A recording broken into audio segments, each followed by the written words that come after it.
होत होतं. इतक्यामध्ये राजाने आपल्या कानातला चौकडा काढला आणि शिवाच्या कानामध्ये अडकवताच राजांचंही राखलेलं अवसान गळून गेलं आणि राजाने शिवाला मिठी मारली आणि राजे बोलतात, अरे शिवा, एवढ्यासाठी या राजेपणाचा तिटकारा येतोय र. जसा प्रसंग पडेल तसतशी तुझ्यासारखी नररत्न खर्ची घालावी. शिवायाचं बक्षीस काय मिळणार आहे ठाव आहे तुला? राजा, मला माहित नसतं तर मी आलोच नसतो. असलं मरण मागून मी येणार नाही. इतक्यामध्ये राजांचा एक आसू गरगळत शिवाच्या खांद्यावर पडला. शिवाच्या लक्षात आलं. शिवानं हात जोडले.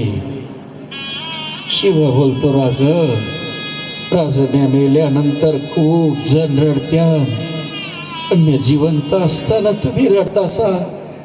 सोनं झालं राज, माझ्या देहाचं सोनं झालं. राज, एक विनंती हाय.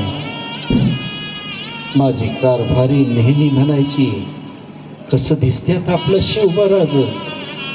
त्यावेळेला मी सांगायचो, अगदी माझ्यासारखं दिसत्यात. तेव्हा राज, मी मेल्यानंतर एकदा माझ्या कारभारणीला भेटा, माझ्या आईला दर्शन द्या. आणि मंडळी, शिवा काशीदाचा बलिदान झाला, बाजूला ठेवला. निवडक लोकांच्या समवेत राजे गेले आणि आईला नमस्कार केला आणि बोलतात, माते, तुझा शिवा मी नाही आणू शकलो. त्यावेळेला शिवाची आई बोलते, अरे राजा, माझा शिवा जिवंत नाही हे सांगायला तुमची काय आवश्यकता होती?